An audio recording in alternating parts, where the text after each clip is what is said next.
Good morning, ladies and gentlemen. It is a Tuesday, referred to as Taco Tuesday, which could be very sexist, could be very racist. Don't care either way because that's what it's called. Today, we have a trifecta on table. We get CPI at 8:30 in the morning, an hour before the opening bell, which will very much help with the directionality of where we're looking to be trading today. At 1 o'clock, we get the 10-year note auction. That's at 1 p.m. later today. Followed at 2 o'clock by the U.S. federal budget balance. And I don't know which of you sat out there yesterday and listened to Ice Cream Joe and his $7 trillion budget plan for 2025. The market ain't listening to him, and that ain't going to win you no fucking votes. So anyway, 2 o'clock, you have the U.S. federal budget balance. 1 o'clock, you got the 10-year note. Prior to the open at 8:30, we have CPI, and we will be able to update in real time in the chat room what we're looking for, which I'll go over in a few steps here. First of all, yesterday, dead flat, everybody waiting for this report to come out.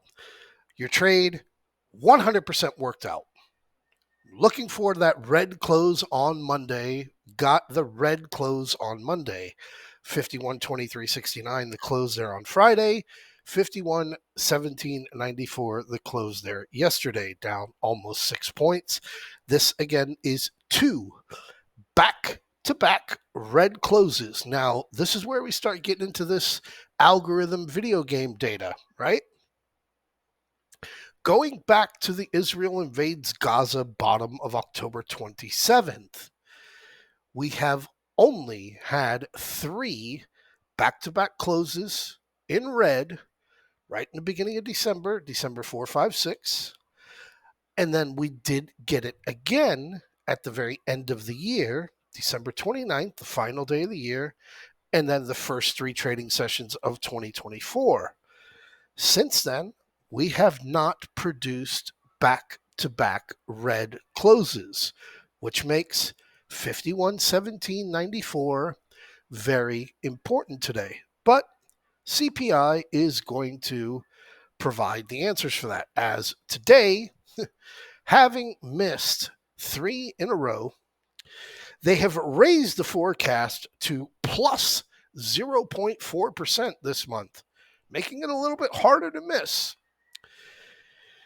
So that'll be out at 8:30 in the morning. Here we are looking at the year over year, and you can start seeing how this crest is slowly starting to pressure that break back up above 3%, which we've shared prior. And I still sit on that table where I do think that you are going to see inflation creep up very significantly this year, and I do think it will make an impact that you will need to raise rates, not only once, but very likely twice during the course of this year. So that's your CPI that's coming out today. And looking over onto the SPX credit spreads, we were trans traders yesterday. Yes, we were rainbow warriors. We had the 51.30, 51.25 calls looking for that red close, providing plus $2 credit. And as we hit that bottom yesterday, jumped right onto it, rolled over, did the reverse cowboy. 50.85, 50.90s over on the put side, and wouldn't you know it, you just rode that doggy all the way home and got that jelly donut at the end of the day, full credit, plus 67%, $2 on that spread. So, going into data, today being racist, non-racist, sexist, non-sexist Taco Tuesday. There have been three Green Tuesday closes this year. 3. The last 4 Tuesdays, 3 of them have provided a greater than minus 1% decline from the previous trading session. So, not to make it very difficult, so I will literally put it here on a calendar. In the event that our tacos slide off the the shell and the cheese gets all gooey and juicy and runny, 5117.94 times 0.99, a minus 1% decline would imply that we would be looking at 50.6676. I've shared this with you already. And having sent out that trade right at the open on Friday, looking at the OPEX week gap fill play, the March 15 SPX 5130 or the SPY 513 puts, took them off yesterday as we got that big 50-90 bottom, and the maximum that you could get on that trade would have been 175%, which makes it very easy to go in there, get your 30%, even 50%, and walk away with nothing to worry about as far as trying to time it.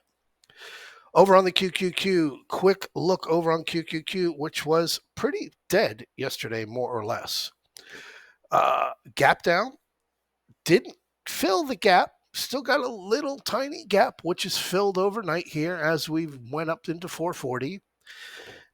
And again, QQQ just kind of settled itself down because everybody took their foot off the gas with NVIDIA. So bring you back on here as to yesterday alone, just yesterday. Got your open, boom, little tiny, oh, here's the 5-day moving average, smacked us down. Right there, 10, 12, 10, 15 in the morning, bottom was in, boom. You could see it in the chat room.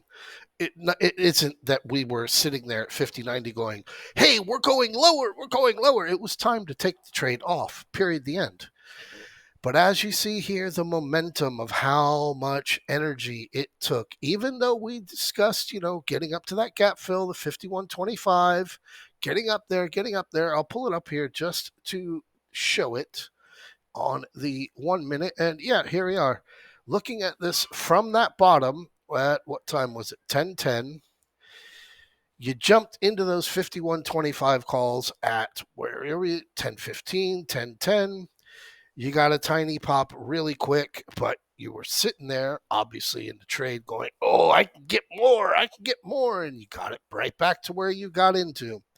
Little pop, fade, little pop, fade. And as you see, these went to shit.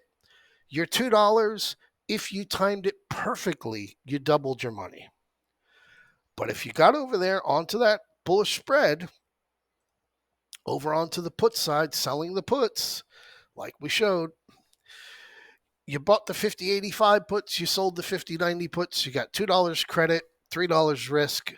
Unfortunately, it's only 67%, but you sat back with a beer in your hand on a Monday morning and said, fuck you, daylight savings time, I'm making money. And you had nothing to stress about it. So different hats, different times, different cowboy positions. SPX. So again, that's what we were looking at there. Go over here to the VIX. The VIX, like I said, that visit to that 1622, very significant. Failed it right at 16, which was another signal as to, hey guys, you guys in puts, great trade, time to take trade off. Boom, smack down here to 15. Again, still very elevated on the VIX, and it will continue to be here above the 5, the 20. Sorry. The 5-day, the 200-day, the 20-day, the 100-day, the 10-day, 50-day. Every single thing about the VIX right now is bullish. Everything is bullish. So we see what we get on CPI.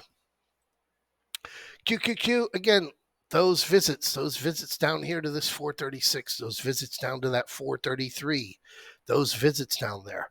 We can't get that shoe to fall off and have Aunt Bunny fall down the stairs.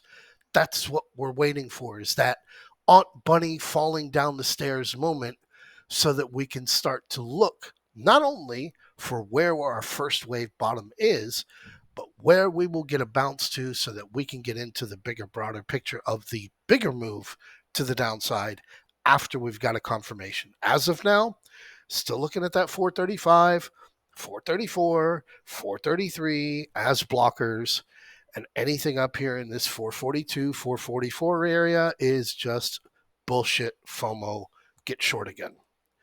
Over here on the SPY, looking at a short-term view, again, filled one gap, filled the other gap, came right down to the top of that gap that we have not been into, and here we are overnight, fading into a new gap to be filled should we continue to be up here from our close at 511.28. Now, on Friday, there is a dividend on SPY of $1.64. So what will happen Thursday after the market closes, example, 511.28 it closed at on Thursday here. It will open up on Friday when the after hours market dividend takes place, down $1.64 from that price, plus or minus whatever events are taking place overnight as they regularly do. Like you see here, we are up a little bit more than a point overnight just because of the way the market moves. Bring it over again into a little quick view. And like I said, I fucking hate you, you COVID shot pumping piece of shit, infecting, dirty, disgusting Haitian Tonton Baku barbecue fucking new cannibal group Moderna. I hate you. And after I sent out that email talking about, yeah, man, this fucking 104 bullshit, 104, you opened up at 9:30, right there at 9:30, and just went fucking wham, right up into the air. Dry shoved it, fist, bam, right up the ass. But you're in a good spot. As again, when you do zoom out on Moderna, now unfortunately, Moderna's volume totally fucking sucks. It's still a very viable play that people can take advantage of. And as you see here, this 117.52, where the rejections have been happening, we're right up in that rejection zone from the beginning of the year. Breaking that 103.06 is where the gravy begins. And as I've shown in a bigger, broader, wider view, in a much bigger, broader, wider view, I still see Moderna going down below 54, below the COVID lows, and eventually going into bankruptcy. Hey, I said it. McDonald's. We talked about McDonald's, and here's that $2.99. Here's that $2.99. Here's that $2.99. Here's that $2.99. And you got your fade. And then you had your big sell-off there, which everybody sold off July into October. And then you came right back up here. And now, here, again, looking at where we're at here on this 30, I'll put it on the 90. Back up to that $2.99, fade. Back up to that $2.99, new all-time highs, fade. Back up to above that $2.99, fade. We're in this chop zone. And like I said, because we're up here at that $2.95 right now, we've traded this, 3, 4, 5 times already this year, and all of them have been producing better than 50%, 100% trades. Those of you that are familiar with McDonald's, pay very close attention to this $2.95. We would really like, and we should get that visit to $2.99, but pay close attention to it, because what we would like is to see that visit failure up at $2.99 and then be able to take advantage of it, just because it's a little bit of a better pricing to play the $2.95 puts rather than paying out the nose for fucking French fries that are just boiled potatoes, frozen, and then fried. Way too expensive. Boeing, how the hell this is not down at 165? How in the hell is this not down at 165? To live and to live in a mystery and to find purpose and to live in the now. Magic. Now.